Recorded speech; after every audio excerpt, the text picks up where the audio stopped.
Welcome to the channel. Welcome back to the show, guys. I wanted to take a moment to talk to you while I go pick up my kids. One of the things that I'm teaching you guys right now is you have to figure out a way to accomplish your goals. You have to figure out a way to accomplish your goals, no matter what, by any means necessary. Now, everyone thinks they mean by any means necessary until by any means necessary comes up. And what I mean, accomplishing your goals no matter what, means no matter what and who is standing in your way, including yourself. You have to accomplish your goals no matter what, no matter who is in your way, including you. And you know who the main person, who the usual suspect of being in your way is? Hold on, it's mine. We were talking about you can't let anything get in your way. You can't let anything stop you, guys. You like how that sun was hitting me? Y'all like that? I did too, yo. You know, I posted something that I haven't gotten a chance to read about, and I may even just show it to you. So I posted something on Twitter. I was going through my files. Guys, that's why you gotta journal. Journaling is so therapeutic, and it's so instructive, and it's like a gold mine of information when you go back to read it. You know what I'm saying? So when you go back to read your journal, it's like, wow, I can't believe this is even happening. But anyway, guys, you cannot let yourself stop yourself from your goals. So what you have to do is figure out a way to work around yourself. You know what I mean? You know that you have some structural deficiencies, some flaws, some inabilities, some structural hindrances, right? Like right now, I'm in the car with my two kids. You can't tell because they're in the back and they're small in the car seat. Like I said, you can't allow anything to stop you from reaching your goals, even yourself. So here's what I'm working on, guys. I got the two kids in the car. They had to go to sleep at some point. You might hear them snoring just a bit, but it's low. It's really low. I wanted to talk about your credit score and your mortgage payment, or your potential mortgage payment, versus what you pay for rent. I'm reading a tweet here that I posted on my Twitter. It says, America, where your credit score says you can't afford to pay a $700 mortgage, but you can pay a $1,200 rent. Now, what you realize is there are different perspectives that people have based on where they find themselves in space, in time, financially, economically, mentally, emotionally. Everything is determined and informed by those things. Now, someone like me who owns their home doesn't feel that. But someone it's just like saying, well, how am I supposed to get an experience if you know, I don't have any experience because I don't have a job, and I don't have any job because I don't have any experience. It's a classic conundrum, right? The college graduate. How can I get a job and you want 2 years of experience? I just got out of college. How am I supposed to get the experience if I can't get a job? I don't know, right? Like, that's the other thing. That's not for me to figure out. Everybody thinks that it's someone else's job to figure out their plight. You have no experience doing what I need you to do. I don't need you. See, we've gone so far into this equality, Me Too, and support. Everybody's getting all this help and subsidy and affirmative action, a quota. No one has to help you find a job. No one has to hire you. Now, sure, it's certainly policy forward and thoughtful and obviously good for everybody if people are employed. But for an individual, say you graduate college, you're 21 years old, like I was. I was 21 years old when I graduated college, okay? I didn't turn 22 until the next February. Now, let's say I wanted a job in my field or any field. It said college degree required in marketing, and you need 2 years of experience. Now, let's say I went to go and apply for that job, fresh out of college, with my marketing degree in hand, and it said I needed 2 years of experience, and I had none. And I started to complain to the hiring manager about my plight of having no experience because I don't have a job. If I had a job, of course I would get that experience. Here's the thing you have to understand. That person doesn't really care about your plight because it's a reason why they put 2 years of experience necessary. It's a reason, because they don't want a person who has absolutely no experience working on whatever they need you to work on. Now, the other thing you have to understand is that your college degree is not experience. It's simply education. Experience is actually doing something. So if you have no experience, you can't say, well, I have a degree, I did coursework. That's not real. I mean, it's real, it's coursework, but it's not experience. Same thing with this whole thing, like, oh, well, in America, your credit score, which is simply a function, a numerical function, a numerical representation of your propensity to pay your credit, to pay your debts, to care for it, nurture it. It just is what it is, especially if it's not discriminatory in any way. It just is what it is. You can't say America, where your credit score says you can pay $700 for a mortgage, but $1,200 for rent. That's someone that is suffering from some economic anxiety over that $500 that they wish they had. But see, they have no problem calling their landlord, right? Complaining about things that are broken in their home, that aren't working. Do they pay taxes on this property? No, they don't. And the other thing is they're paying month to month for a property. Whereas though when you buy something, you're purchasing it, meaning you're taking not only the responsibility, but you're putting the money up front, cash, to speak for the property. Whereas though when you rent, you're simply paying as you live there. You owe nothing after the month of your stay. Somebody has to take on that responsibility and that liability in that time frame that you decide you don't want to live there anymore. So the fact that your rent is $1,200 for a property that you could probably get for $700 in a mortgage payment, first of all, that depends a lot on purchase price. But let's say the estimate and the purchase price are going to be different, but let's just say they're very similar. Your down payment is going to change how much you owe in your mortgage. Nobody ever thinks about that. Oh, your estimated mortgage payment is going to be $700. Yeah, that's after I already paid for 1/5 of the property by putting 20% down, right? No one thinks about that. I just paid for 20% of the property up front in cash. Yes, of course my payment's going to be lower than your rent. I just paid for 20% of the property up front.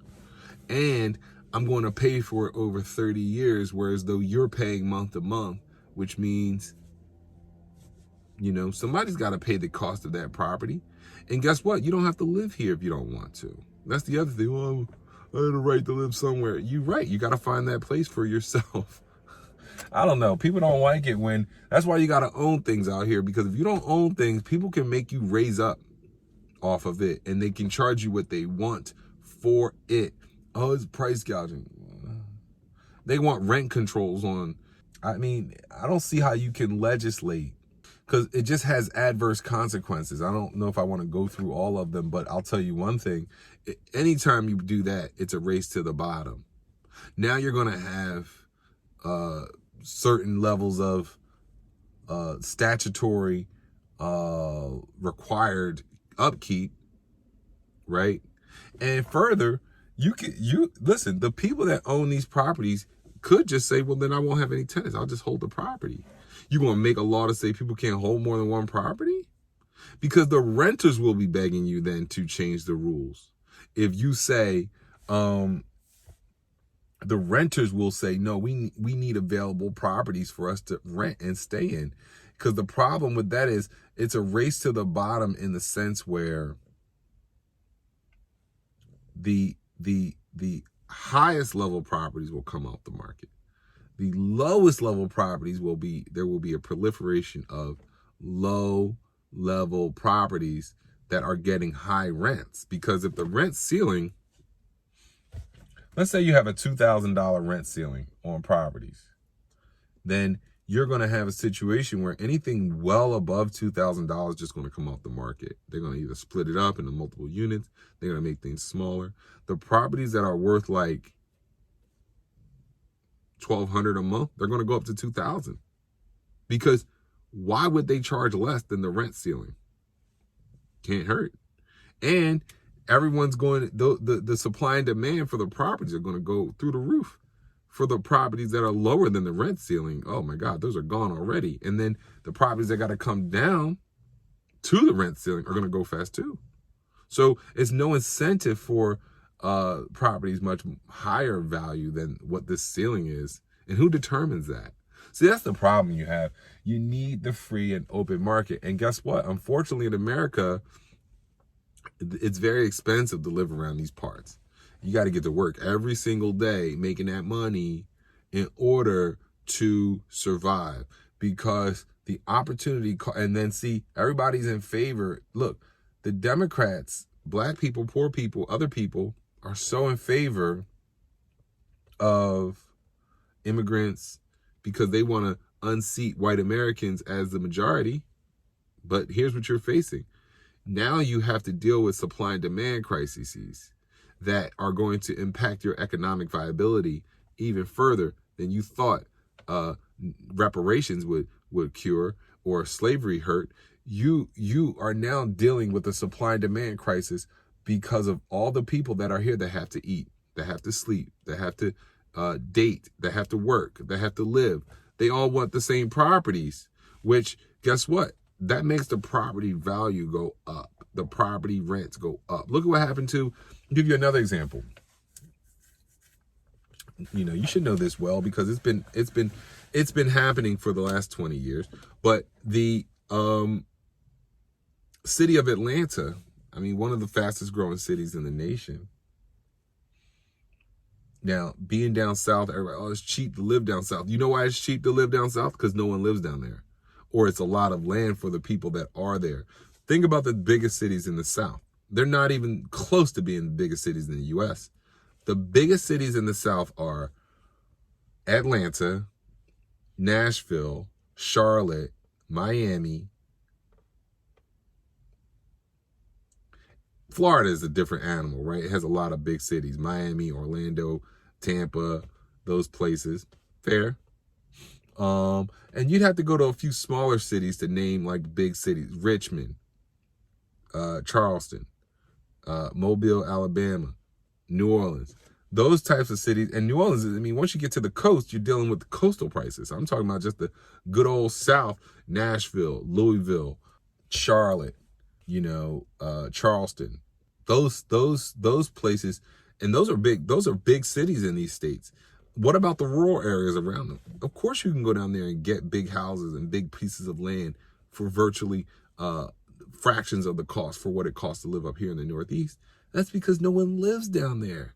Yes, things are cheap in Charlotte, and you can go get a $5,000 square foot house in Charlotte for $350,000 and have an acre or two of land. You're like, wow, how we get all that? Yeah, because you live 45 minutes away from civilization. You live 45 minutes away out of, Ashford. I don't know, right? Like, you think about these Goldsboro. You live in Goldsboro. Who's in Goldsboro? Who's in Goldsboro, North Carolina? I mean, someone, but not enough people and not enough economic resources to purchase big plots of land down in Goldsboro, North Carolina. So yes, things are cheap, but guess what happened? Atlanta, the biggest city in the South, for sure, I think. I mean, probably Miami, but Atlanta's a true southern city. It's in the interior. Miami's on the water in Florida. All right. Everyone started moving to Atlanta. Well, what happened? Well, one, the job market slowed down. Two, it's much harder to move to Atlanta. The rents are higher. Housing values are higher. Housing prices are higher, right? And it's supply and demand. So what happens as a result of all of these immigrants and U.S. pretty much now having open borders is what? Well, these immigrants are now looking for properties. They're looking for income, resources. And you think that it doesn't matter. Oh, they're just trying to do the best. Like if you talk to a Democrat, that's why it's hard to talk to these people, because they have this warped sense of entitlement and reality. Oh, they're just trying to make a better life for themselves. I mean, what does that mean when it comes to talking about what they're doing and our laws? And, you know, it's not just like, oh, they're just trying to make a better life for themselves. Oh, give them a break. What? Like, I don't even know what that means. Give them a break. No, they're causing supply and demand. All the resources of our nation are now going to these people. If you want that, that's okay. That's what you want. But then when it happens and you're facing economic anxiety as a result, well, you know why. So when you talk about $700 for a mortgage, you're not thinking about the insurance that it costs to own that property, the taxes that it costs to own that property, the maintenance that it costs to own that property, the commitment that you made to the bank and to your family and yourself and everyone else that you would pay for that property in full. You took out a loan to get that property. You put down 20% for that property. But see, you can't compare the two. You cannot compare renting and buying in that respect. There's a premium that you pay when you rent, and it's only right that you pay it. But see, nobody wants to talk about that. They want to see everything as unfair. They want to see everything as an affront to them. And, you know, unfortunately, what we're dealing with in this world is now that everyone knows everything. It's no longer where people that have money can just stay in the shadows and just make money amongst themselves. No, you have people facing real economic anxiety. And most people don't have the money-making potential that exists in America at their disposal. So they're angry about what? Yes, it costs a lot of money to rent a place, because guess what's going to happen? You're going to come back at me and sue me if you fall. You're going to sue me if anything happens. You're not going to want to hear it. But I got to keep the property up. I got to pay all this money to do everything you need. But then you want to pay the same as my mortgage. How would I ever make money if I had to pay for a mortgage? They see, but it all comes back because the seller wouldn't be able to sell the property. If you amortized what it would cost, if you took the rent payment and looked at if that were your mortgage payment, the seller wouldn't be able to sell that property. But see, nobody wants to think about things in real terms. They want to think about them in fantasy terms and then let you deal with the aftermath of their fantastical thinking. You're just like, what are you talking about, right? Like, but you go back and forth with somebody, they just want to spin you in circles. I don't have time for that. So it's interesting to think about the gripe of credit versus renting, if you will.